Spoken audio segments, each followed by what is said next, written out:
Hi guys, may napanood pala ako kanina sa TikTok. Yung juice prank, meron kasi gustong ditong pagtripan. Kasi itong boarding house namin, tabi-tabi lang dito yung mga boarding house. Tapos, yung kapitbahay ko dito, ang hilig-hilig nila uminom ng juice. Kaya naman bumili ako ng gusto ko silang pagtripan. Andito po sila sa tabi ng kwarto ng inuupahan ko. So, silipin po natin sila. So, ayun sila guys.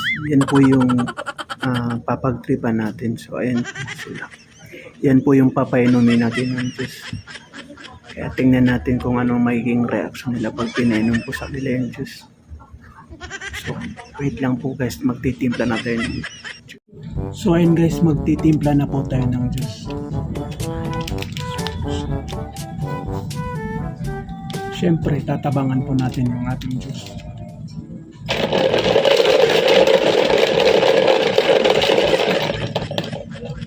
Tapos, lagyan po natin ng fresh oil.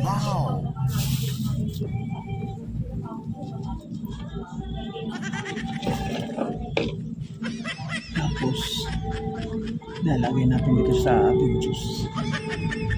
Ginagawa mo!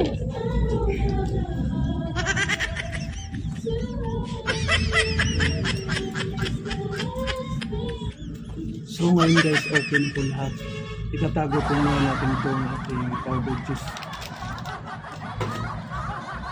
Para sabihin, ito po yung ginamit at sa pagtimpla ng juice. Para sabihin, fresh juice po yung ginamit natin sa pagtimpla.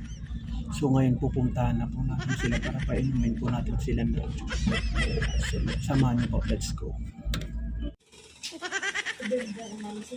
Ted, tikman mo nga itong tinimpla ko na juice.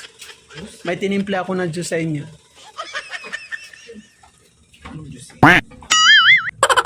Ayun, fresh ano yan? Fresh juice yan. Ito may basaw dito.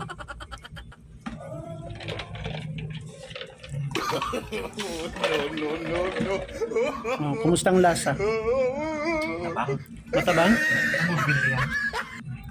Doon lang sa ano, sa Divisoria. Matabang. Ginagawa mo. Dagdagan natin. It was at this moment he knew. He fucked up. Oh no!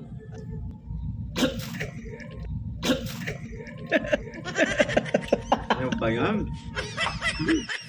Oy Ted, prank lang yun. Ito yung ginamit ko, juice, powder yun, hindi yun. Ano, malinis yun.